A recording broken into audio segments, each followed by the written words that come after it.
68편 말씀은 선민에게 승리를 베푸시는 하나님의 권능과 은혜에 대한 찬양을 다루고 있는데, 이미 2시간에 걸쳐서 1절에서 6절 또 7절에서 18절까지 생각했습니다. 오늘은 19절에서 23절 말씀을 묵상하려고 하는데, 이 배경을 알고 지나가야 될 것 같습니다. 암몬 아람 연합군의 전쟁, 사무엘하 10장에 기록되어 있는 배경을 가지고 있다라는 것을 여러분 아시고, 그리고 오늘 본문 하나님께서 현재 이스라엘에게 베푸실 승리, 그리고 승리 및 확신, 여기에 대한 찬양을 드리는 내용으로 오늘 본문이 이루어져 있습니다.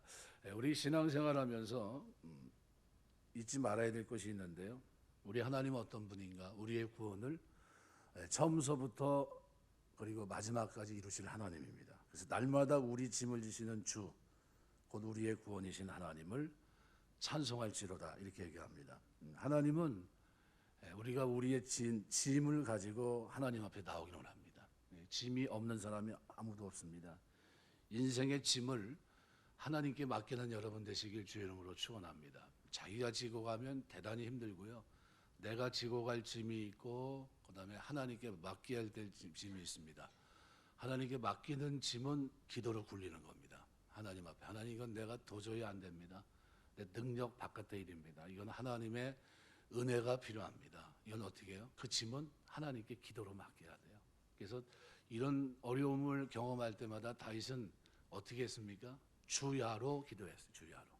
밤낮 없이 기도했고요, 금식하며 기도했고, 때로는 어떻게 해요? 서원 기도까지 했습니다. 하나님, 이번에 하나님이 이렇게 해주시면 제가 나머지 생애는 이렇게 살겠습니다 라는 서원을 가장 많이 드렸던 사람이 다윗입니다. 그래서 우리가 살면서 우리가 지고 가야 될 짐, 하나님 앞에 가지고 나가야 돼요. 하나님은 우리에게 그렇게 말합니다. 내 짐을 내게 가지고 오라 얘기해요. 그래서 마태복음 11장 28절에 보면, 수고하고 무거운 짐진 자들아 다 내게로 오라, 내가 너희를 쉬게 하리라. 이게 인생이 쉼이 없어요. 하나님 앞에 짐을 내려놓지 않으니까요, 고단합니다. 힘들고 괴롭고 고통스러워요. 그러다 왜 그런 일이 자꾸 반복됩니까? 오라는 거예요. 내게로 오라. 우리 요한계시록 말씀을 지금 묵상하고 있는데, 이런 환난이라든가 우리가 말하는 기근, 천재지변, 이런 것들이 일어납니다. 뭐 때문에요? 하나님이 사인을 보여주시는 거예요. 돌아오라고. 기회의 마지막 기회를 주고 있는 겁니다. 그런데도 인생은 어때요? 돌아오지 않습니다. 근데 하나님은 이렇게 사인을 주면서 누가 돌아오기로 하십니까? 아무쪼록 한 영혼이라도 돌아오기만 한다면 그 영혼을 위해서라도 오랫동안 어떻게 기다리시는 분입니다. 참고 인내하시고 기다리세요. 그래서 우리는 짐을 가지고 하나님께 나가야 됩니다. 그래서 우리의 짐을 지시는 주, 곧 우리의 구원이신 하나님을 찬송하리로다, 바라크라는 단어입니다. 무릎을 꿇고 그 하나님 앞에 찬양하고 경배하고 축복한다라는 그런 뜻인데, 인간이 하나님을 축복할 수 없습니다. 하나님 우리 인간을 축복하시죠. 그래서 그 하나님 앞에 오늘 우리가 어떻게 경배하고 찬양하는 겁니다. 왜요? 왜 우리가 하나님을 경배하고 찬양합니까? 우리의 짐을 지시고 우리를 구원을 이루시는 그 하나님을, 우리가 그분이 우리의 주가 되시기 때문에 우리가 하나님을 찬양하고 경배합니다. 우리는 하나님께 우리의 짐을 부탁하기 위해서 적어도 우리의 짐을 가지고 하나님 앞에 아랠 필요가 있습니다. 하나님께 나아가는 정도의 수고는 우리가 해야 된다 이거죠. 근데 인생들이 그렇게 고단한데도 하나님을 알지 못합니다. 하나님께 나가지 못해요. 그 짐을 가지고 오질 않습니다. 그 무거운 죄의 짐을 가지고 오려고 하지 않아요. 해결할 수도 없는 원죄 틀 속에 있는 수많은 죄인들이 하나님 앞에 오려고 하지 않아요. 하나님은 그 짐을 가지고 오라고 얘기합니다. 내가 너희를 쉬게 하리라. 참 평안은 그리스도 안에 있습니다. 십자가 지신 주님 안에 있는 거예요. 하나님께 부탁하지 않는다면 하나님은 우리의 짐을 져주지 않습니다. 오라고 얘기합니다. 오라. 그리고 내 앞에 짐을 내려놓으라는 거예요. 나에게 맡기라는 겁니다. 하나님이 그런 수고를 한다면 내가 내 짐을 지겠다는 겁니다. 하나님이 자비가 부족해서도 아니고 하나님 자신을 향한 우리의 믿음을 보시기 위해서예요. 수많은 병자가 예수님 당시에 있었거든요. 그런데 누가 고침을 받았고 누가 치유를 받았습니까? 예수님께 나와서 자기의 짐을 내려놓은 사람, 믿음으로 고백한 사람, 기도하며 나아간 그 사람들에게 하나님은 능력을 베푸셨어요. 한두 사람인가요? 아니잖아요. 엄청나게 많은데 그거 성경이 기록한 그거 외에도 엄청나게 많은 구원의 역사가 있었습니다. 근데 어떤 사람들입니까? 다 믿음을 가지고 나간 사람들이에요. 하나님이 그 짐, 내가 고단해서 지기 힘든 인생의 죄의 짐서부터, 그죠? 삶의 모든 희망이 없어 보이는 그 짐, 그렇지만 내가 지고 가야 될 그 어려움, 그죠? 나그네로 살아가는 동안에 고아, 과부, 객, 이것은 말로 표현할 수 없어 힘든 위치에 있는 사람들이거든요. 그 짐을 지고, 인생의 짐을 지고 가는데 얼마나 힘듭니까? 버겁고. 그 짐을 가지고 누구 앞에 나가면요? 하나님 앞에 나가면 하나님은 어떻게 해요? 받아주십니다. 시편 55편 22절 보면 내 짐을 여호와께 맡기라. 그가 너를 붙드시고 의인의 요동함을 영원히 허락하지 아니하시로다. 우리 하나님 앞에 짐을 맡기게 되시게 되시 주의 이름으로 축원합니다. 짐을 맡겨야 돼요. 자꾸 맡긴다는 건 뭡니까? 기도로 굴린다는 거예요. 하나님 앞에 나의 문제, 내 짐. 우리 가정에도 보면 짐이 있어요. 자녀들 생각하면 뭐 고민할 것도 많고요. 여러 가지 짐이 있어요. 그건 다 어떻게 해야 돼요? 우리에게 날마다 승리를 주시는, 나의 짐을 져주시는 하나님 앞에 나가는 거예요. 왜 새벽기도 합니까? 내 짐을 날마다 우리의 짐을 져주시는 주님, 우리의 구원을 이루시는 그 하나님, 찬송할 수밖에 없는 그 하나님이 우리 짐을 가지고 나가면 어떻게 해요? 붙드시고 의인의 요동함을 영영히 허락하지 않는다. 부정어로를 썼습니다. 무슨 얘기입니까? 그런 일은 절대 일어나지 않는다. 흔들려서 쓰러지는 건 없다. 하나님께 맡긴 그 사람들은 요동하는 일이 결코 없을 것이다. 반드시 그를 붙들어 주실 것이고 반드시 어떻게 해요? 짐을 하나님께서 맡아주신다, 이런 얘기예요.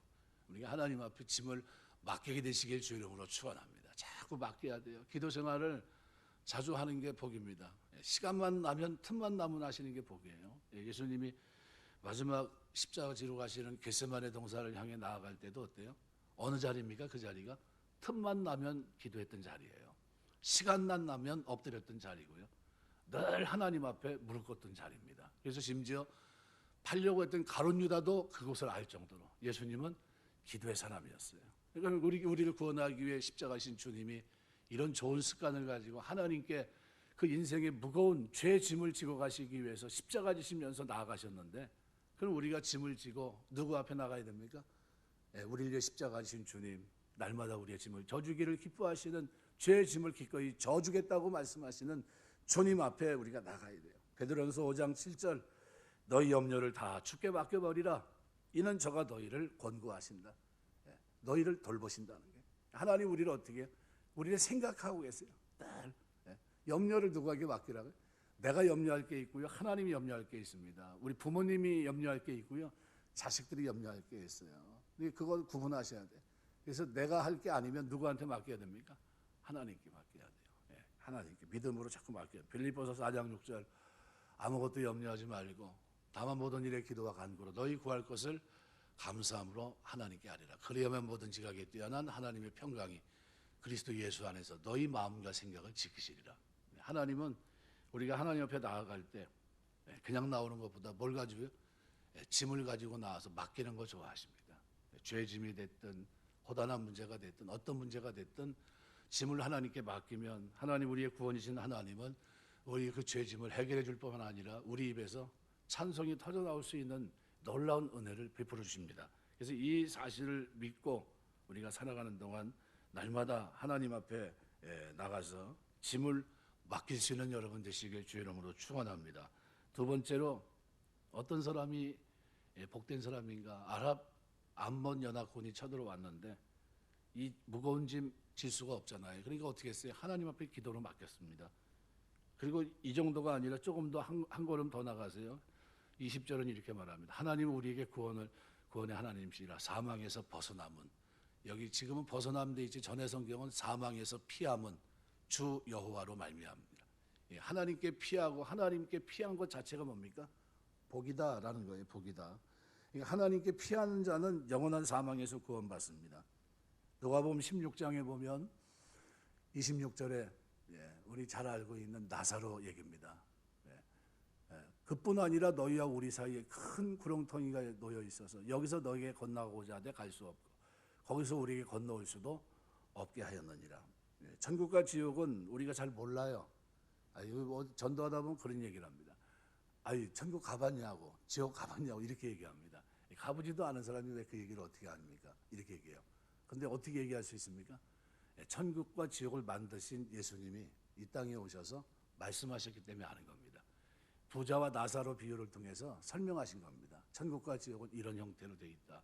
볼 수는 있지만 넘어갈 수는 없다. 한쪽은 고통의 자리고 한쪽은 참된 안식과 평화의 자리라는 거예요. 그거를 그대로 설명해 주고 있는 겁니다. 그러므로 이것을 설명한 이유는 뭡니까? 안식과 평안을, 영원한 안식과 평안을 주시기 위함입니다. 사람은 육체적으로 죽은 후에 그 다음에는 반드시 심판을 받게 되어 있습니다. 원죄 틀 속에 있던 사람들은요, 예외 없이 다 죽게 되어 있고요. 후에는 심판이 있습니다. 그리고 그 심판에 따라 영생과 영벌에 이르게 됩니다. 그냥 심판으로 그냥 그걸 죽으면 끝나는 게 아닙니다. 우리 어느 연예인 최진실 그 동생 최진영 다 자살했잖아요. 자기 생명 끊는 거는 그 올바른 게 아닙니다. 절대 나는 그런 사람들 천국 못 간다고 봅니다. 그런데 얼마나 불행해요. 심판 죽음으로 끝나는 게 아닙니다. 공황장애 그거 피했다고 해서 끝나는 게 아니에요. 그 후에는 뭐가 있어요? 영생과 영벌이 있는 겁니다. 그럼 뭐가 기다리는 겁니까? 영벌이 기다리는 거예요. 그러니까 하나님께 피하는 자는 영원한 사망에서 구원을 받습니다. 그러니까 이 세상에서 하나님께 피했던 사람은 영생에 이르게 되는 반면에 하나님께 피하지 아니했다고 하는 사람들은 영벌, 영원한 멸망에 이르게 됩니다. 성경은 이 영벌을 둘째 사망이라고 표현합니다. 요한계시록 20장 14절에 보면 사망과 음부도 불못에 던지는 이것은 둘째 사망 곧 불못이라 이렇게 얘기합니다. 다윗이 말한 이 20절에 기록되어 있는 사망, 그죠? 하나님 우리에게 구원의 하나님이시라. 사망에서 피함은, 사망에서 벗어남은 주 여호와로 말미암는다. 사망에서 피했다는 거죠. 둘째 사망을 말합니다. 하나님께 피하는 자는 영원한 멸망의 심판에서 구원을 받는 겁니다. 그래서 살아가면서요, 우리 하나님은 피난처세요. 피난처. 나의 피난처가 되신 하나님.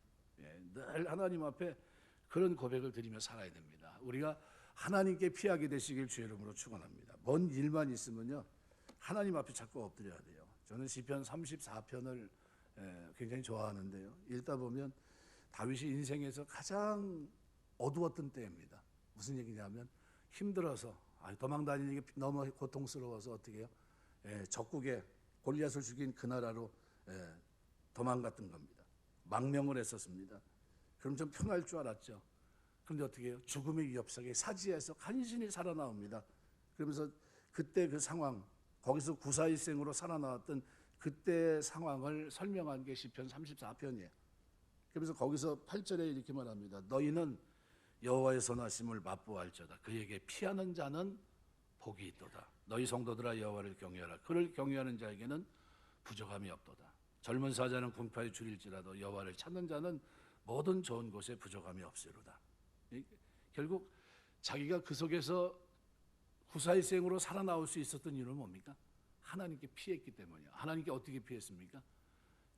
하나님 앞에 회개하면서요 철저히 매달린 겁니다. 살려달라고. 그래서 34편에 보면 이렇게 말합니다. 내가 여호와를 항상 송축하며 내 입술로 항상 주를 찬양하리이다.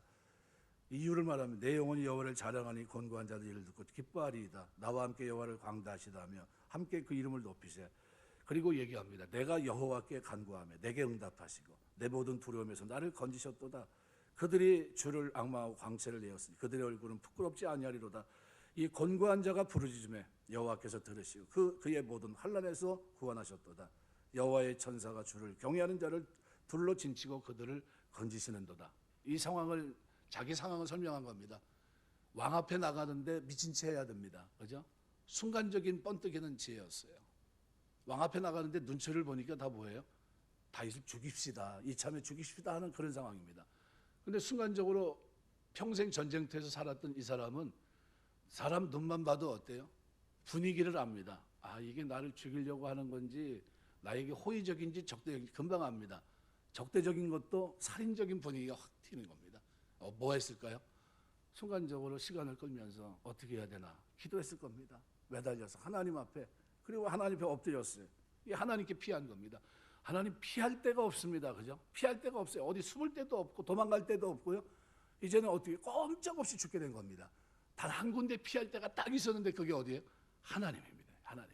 하나님 내가 하나님께 피합니다. 그래서 이렇게 천사가 주를 경외하는 자를 둘러 진치고 그들을 건지는 이 장면을 자기가 경험합니다. 그래서 너희는 여호와의 선하심을 맛보할지어다. 그에게 피하는 자는 복이 있도다. 자기를 어떻게 해요? 미친 척하면서 얼굴에 그죠? 입술에서 침이 질질 흐르게 하고 연기를 한 겁니다. 연기. 조금 전과 지금은 왕 앞에 나갈 때는 완전히 다른 모습이에요. 그런데 그 연기가 받아들여진 겁니다. 이거 왕이 뭐라고 얘기합니까? 내한테 미친놈이 부족하다고 그 미친놈을 데리고 왔느냐, 내보내라, 쫓아내라, 이렇게 된 겁니다. 그 바람에 살았어요. 누가 이렇게 피한 겁니까? 하나님께 기도로 부르짖으면서 구했던 겁니다. 그래서 그 34편 4절 6절은 이렇게 말해요. 내가 여호와께 간구하며 내게 응답하시고 내 모든 두려움에서 나를 건지셨도다. 6절은 이 곤고한 자가 부르짖으며 여호와께서 들으시고 그의 모든 환난에서 구원하셨도다. 이 샤마으라는 이 들었다는 표현은요, 그냥 귀로만 듣는 걸 얘기하는 게 아니에요. 듣고 거기에 경우에 합당한 행동까지 포함한 하나님의 모든 것을 포함한 겁니다. 그 결과로 그가 어떻게 해요? 천사가 자기를 진을 치고 건지는 것 같은 그런 것으로 자기가 나올 수 없는 사지에서 빠져나왔음을 얘기합니다. 누구에게 피하는 자가 복이 있다고요? 여호와께 피하는 자가 복이 있습니다. 이 땅을 살면서 여러분 아무리 힘들어도 하나님께 피하게 되시길 주의 이름으로 축원합니다. 섬으로 도망간다고 피해지는 것도 아니고요. 어떤 일을 하면서 숨어 있다고 되는 게 아니에요. 누가 도와줘야 됩니까? 하나님께 피해야 돼요. 기도하는 수밖에 없어요. 다윗이 얘기한 나는 기도다 한 그대로 매달려서 기도해야 됩니다. 시편 11편 1절 말씀에도 보면요. 시편 11편 말씀에도 보면 이렇게 말합니다. 내가 여호와께 피하였거늘 너희가 내 영혼에게 새같이 내 산으로 도망하라 하면 어찌함이냐. 이때도 이 시편 다윗이 하나님 앞에 어떻게 해요? 피했다라는 표현을 쓰고 있거든요. 내 하나님 앞에 도망가라 얘기를 합니다. 근데 이게 이 피했다고 하는 이 하사라는 말은요, 아주 위급한 위기의 도움을 얻기 위해 피하는 때를 나타내는 단어입니다. 그러니까 지금 아주 위기가 있는데 위기가 다가왔는데 다윗이 누구에게 하나님께 피했다는 겁니다. 룻기서 2장 12절에 룻이 그죠? 하나님을 의지하면서 나간 것처럼요. 사사기 9장 15절이나 사무엘하 22장 3절 뭐 같은 말씀들인데 여호와께 피하면 하나님 어떻게 해요? 반드시 결과가 좋습니다. 그래서 여기는 완료형으로 쓰여 있습니다. 그러니까 이미 다윗이 여호와께 피했고 온전히 신뢰하고 있었다는 것을 보여주는 겁니다. 그래서 이 모습을 시편 11편에서는 일반적으로는 히브리어에서 동사가 문장에 서두가 나옵니다. 그런데 본문에서는 11장 1절에서는 내가 피했다라는 하사라는 단어가 맨 앞에 나와요. 뭘 강조하는 겁니까? 바로 이 문장 순서를 뒤바꾸면서도 신정왕국 왕이지만 여호와를 향한 자신의 굳은 신뢰, 나는 하나님께 피한 사람입니다 라는 얘기예요. 그러니까 우리가 살면서 하나님 의지하시길 주의 이름으로 축원합니다. 인생 의지하지 말고요, 하나님께 피해야 됩니다. 그러니까 하나님께 피했더니 하나님 어떻게 해요?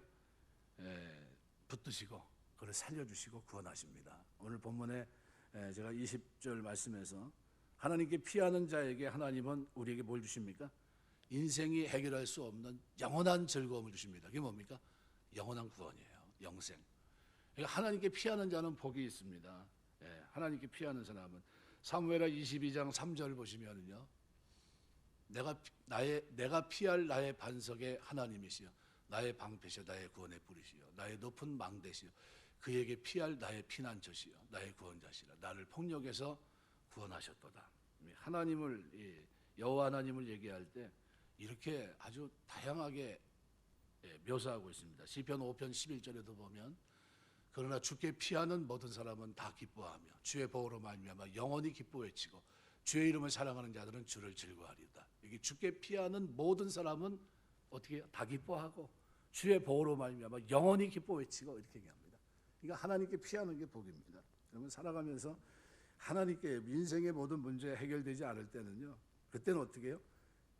우리에게 영원한 생명 구원까지 주시기에 독생자를 아끼지 않은 그 하나님께 피하게 되시길 주의 이름으로 축원합니다. 하나님께 자꾸 피해야 돼요. 그럼 하나님 어떻게 해요? 우리를 붙드시고 이 땅에서 어떻게 해요? 승리할 수 있도록 하나님의 살아계심을 체험할 수 있도록 하나님 역사해 주십니다. 세 번째로 오늘 본문 21절에 보면 그래서 이렇게 표현합니다. 그의 원수들의 버리고 죄를 짓고 다니는 자의 정수리는 하나님이 쳐서 깨뜨리시로다. 예. 악인이 하나님의 심판으로 말며 망하는 것은 뭐 때문입니까? 회개하지 않기 때문이에요. 네, 우리 이 땅이 왜 이렇게 힘듭니까? 얘기 질문하면요, 하나님이 회개하라고 지금 징계하시는 거예요.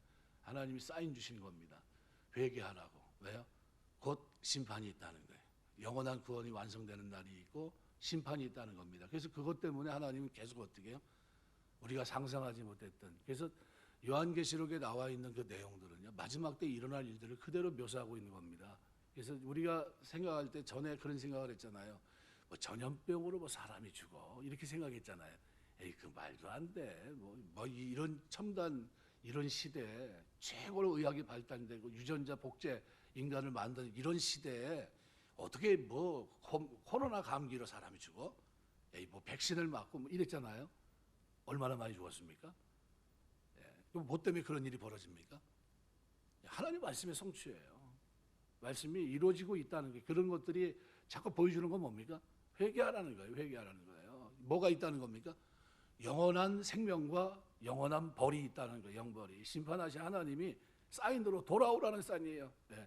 회개하라 천국에 가까웠느니라, 그 메시지를 지금도 천재지변을 통해 하나님이 말씀하고 계신 거예요. 일본이란 나라가 지금 지진에 막 휩싸여 있죠. 중국이란 나라 그런 상황이 있죠. 지구촌이 그냥 막 뭐 불볕더위로, 성경이 보면서 해가 이렇게 해가지고 뭐 4분의 1이 타 죽고 뭐 이런 얘기가 나오잖아요. 그게 아유 무슨 그 말이나 돼, 이런 거 더 뭐 만화영화에 나오는 얘기지, 무슨 사람이 타 죽어 이렇게 얘기했잖아요. 죽어요 안 죽어요? 지금 더워서 죽어요. 타 죽어요 진짜.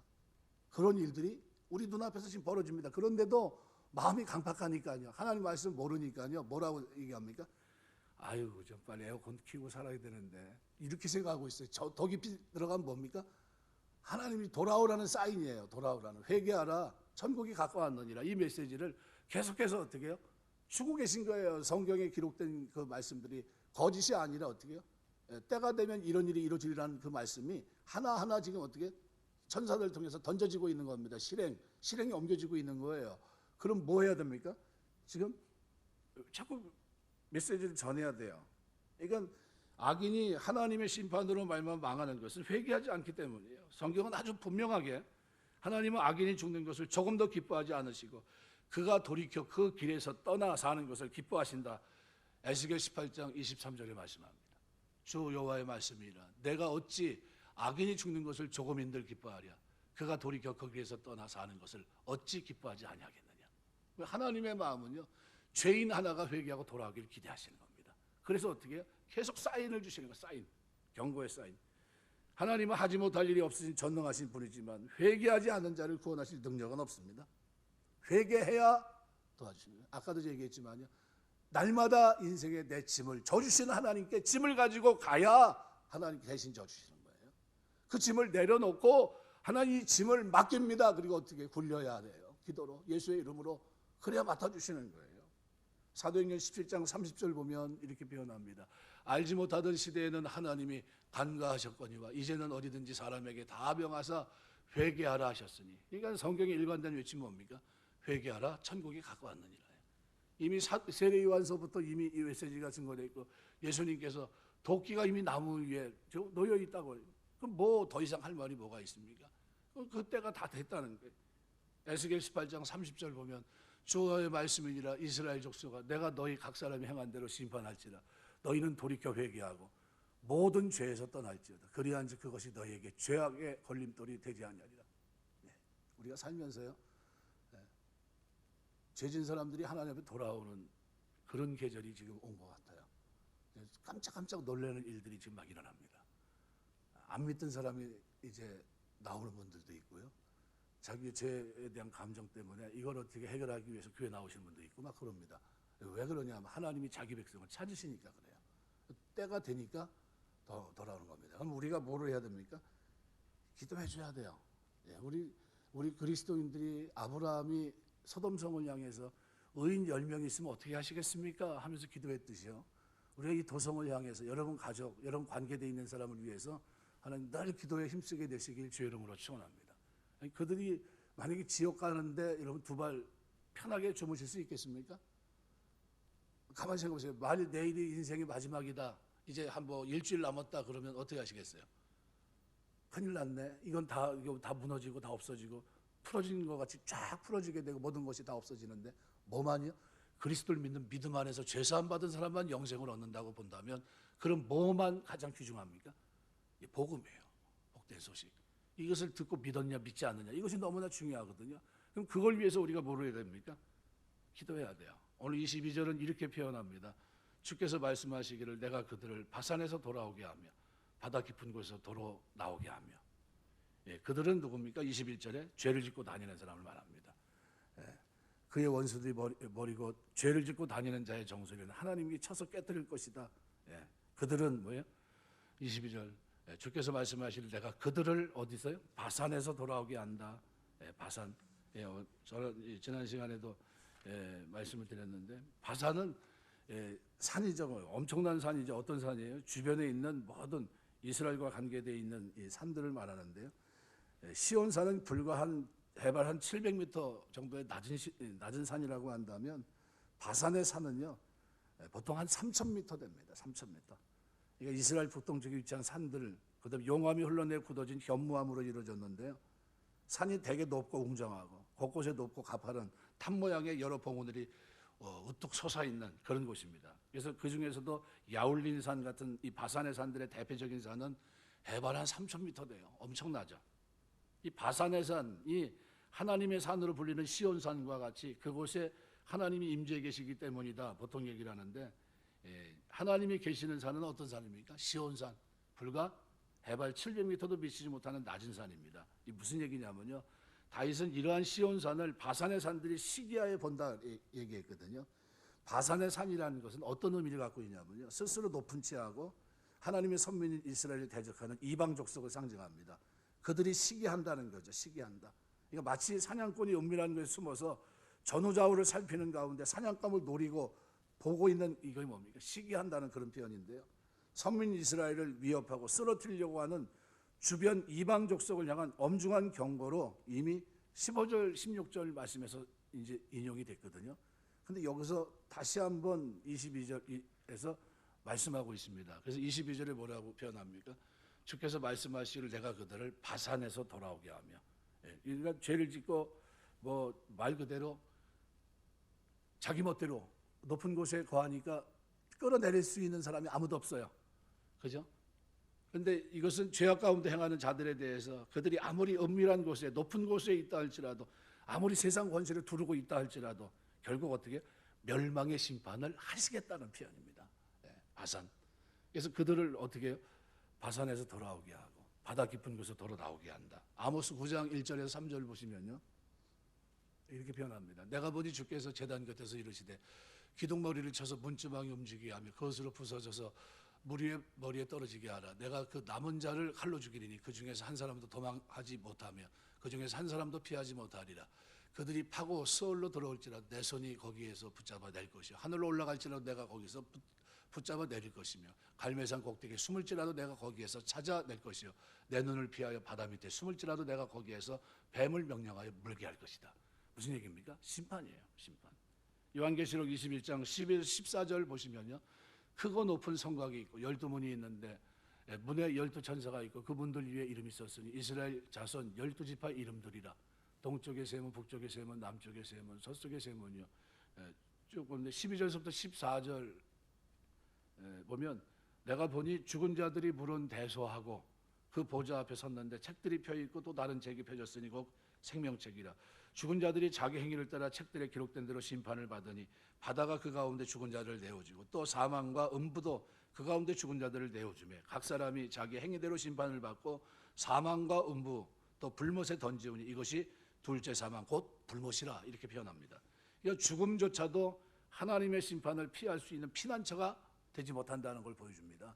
죽는다고 끝나는 게 아니라는 거예요. 영원한 심판을 피할 수 없습니다. 왜요? 이 둘째 사망, 불못, 그러니까 사망도 음부도 불못에 던져져요. 그러니까 우리 신앙생활을 하는 게 복입니다. 여기서 어떻게 하나님께 피하는 게 복이고요. 날마다 짐을 져주시는 하나님께 죄짐을 갖고 나가는 게 복이에요. 이 때가 지나가면 어떻게 됩니까? 그렇게 사인을 해도 돌아오지 못합니다. 그들은 어떻게 해요? 하나님 심판하십니다. 그래서 전도서 12장 14절 하나님 모든 행위와 모든 은밀한 일을 선악간에 심판하시라 말씀하고, 베드로후서 2장 9절 주께서 경건한 자는 시험에서 건지시고 불의한 자는 형벌 아래 두어 심판 날까지 지키신다 그랬어요. 예, 우리가 이 땅을 살면서 경건한 자로 이 땅을 살아갈 수 있게 되시길 주의 이름으로 축원합니다. 항상 죄가에 행하는 자는 하나님의 심판을 피할 길이 없어요. 그러니까 우리가 이런 사인이 올 때 어떻게 예수 믿고 구원받아야 됩니다. 23절은 이렇게 표현합니다. 내가 그들을 심히 치고 그들의 피에 내 발을 잠기게 하며 내 집에 개혀로 내 원수들에게서 제 분깃을 얻게 하리라 하시도다. 하나님 사랑을 거부하는 자의 엄청난 비극적 결말을 여기서 설명하고 있는 겁니다. 그래서 23절을 보면 여기 원문에는 그리하여라는 단어가 있는데 여기서는 나와 있지 않습니다. 한글 성경은 접속사인데요. 23절이 21절, 22절과 관련해서 하나님의 심판이 그 원수들에게 어떻게 임할 것인지를 자세하게 묘사한 말씀이 23절이에요. 그래서 23절 서두는 그리하여 내가 그들을 심히 치고 이렇게 되어 있습니다. 네. 그러니까 하나님의 긍휼 사랑을 끝까지 거절한 자에게 임할 무서운 심판과 형벌을 말씀하고 있습니다. 이사야 13장 말씀에도 보면 9절에 보면 보라 여호와의 날 곧 잔혹히 분냄과 맹렬히 노하는 날이 이르러 땅을 황폐하게 하며 그 중에 죄인들을 멸하리니 분명히 예고하고 있고, 요엘서 2장 31절 여호와의 크고 두려운 날이 이르기 전에 해가 어두워지고 달의 핏빛같이 변하려니와 말라기 4장 1절 만군의 여호와 일어나 보라 영광로 불같은 날이 이르리니 교만한 자와 악을 행하는 자는 다 지푸라기 같을 것이라 그 이르는 날에 그들을 살라 그 뿌리와 가지를 남기지 아니할 것이로되 마태복음 3장 2절 회개하라 천국에 갖고 왔느니라 하였다. 성경은 분명히 그래서요 이 결말 심판을 계속 경고합니다. 예수님이 오셔서도 회개하라 천국에 갖고 왔느니라 세례 요한의 일성을 통해서 설명하고 있고요. 예수님은 바로 이 천국과 지옥을 본인 입으로 설명하셨고요. 그리고 내가 가서 처소를 예비하고 돌아와 다시 어떻게 구원을 완성하시겠다고 말씀하셨습니다. 사무엘상 3장 18절 보시면요. 사무엘이 그것을 그에게 자세히 말하고 조금도 숨기지 아니하니 그가 이르되 이는 여호와시니 선하신 대로 하실 것이라 하시니라. 하나님이 계획한 모든 것들을 이루실 날이 반드시 옵니다. 그날이 오기까지 우리는 어떻게 해야 됩니까? 복음 안에서 날마다 우리 인생이 승리케 하시는 인생의 짐을 져주시는 하나님 앞에 그 하나님께 피하고요. 기도하면서 맡길 거는 맡기고요. 그 다음에 어떻게 해요? 죄인들을 향해서 우리는 어떻게 그들의 구원을 위해서 최선을 다해야 됩니다. 하나님의 이 심판자로서의 자격은 십자가를 지고 하늘 보좌 우편에 오르시면서 이미 모든 무릎이 그 앞에 무릎 꿇게 하시면서 이미 시작됐어요. 그 심판은 심판자로 이 땅에 다시 오시는 그날은 어떤 날입니까? 더 이상 자비가 없는 날입니다. 그것은 하나님이 얘기했던 재앙의 끝날이 급한 마지막 장면입니다. 그때는 끝이에요. 이사야 1장 20절 말씀대로 너희가 거절하여 배반하면 칼에 삼켜지리라 여호와의 입의 말씀입니다. 우리가 복음을 전하는데 여러분이 전한 그 복음이요 증거입니다. 나는 복음을 못 들었습니다. 이 얘기를 할 수가 없어요. 왜요? 우리가 전한 복음, 우리가 전한 메시지가 결국은 그들에게 기회를 주시는 하나님의 음성이었기 때문입니다. 돌아오라는 인생의 짐을 대신 져 주시겠다는 하나님의 음성을 저와 여러분을 통해서 이 마지막 때 열방을 향해 때로는 우리 주변에 믿지 않는 그들에게 계속해서 우리가 전하는 겁니다. 중요한 것은요. 하나님을 믿을 수밖에 없게끔 우리를 설명하시기 위해 성경이 어마어마한 절수로 기록이 되어 있다는 사실. 1189장으로 되어 있는 이것은 3만 1000 어마어마한 그죠? 절수로 이것을 기록했어요. 왜요? 설명하시기 위해서. 그럼 무슨 얘기냐면요. 우리 예수를 믿으면요. 안 믿는 그들에게 이 복음을 지속적으로 설명해 주셔야 돼요. 언제까지요? 기회가 닿는 대로.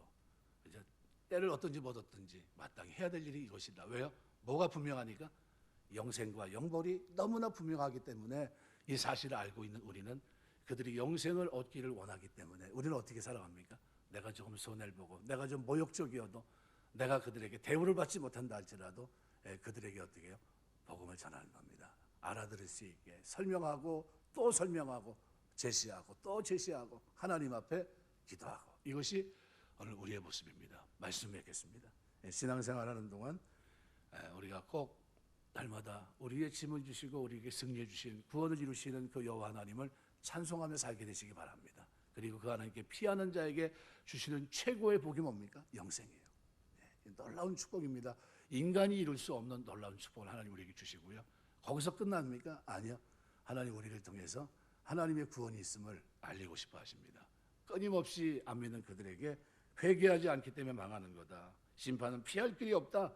마지막은 하나님의 사랑을 거부하는 자에게는 엄청난 비극적 결말이 기다리고 있다. 이 사실을 여러분이 전하고 그리고 이것을 증거하며 살아가는 동안 많은 사람들이 여러분의 복음 증거를 통해 주 앞에 돌아오는 역사가 있게 되시길 주의 이름으로 축원합니다. 기도하겠습니다.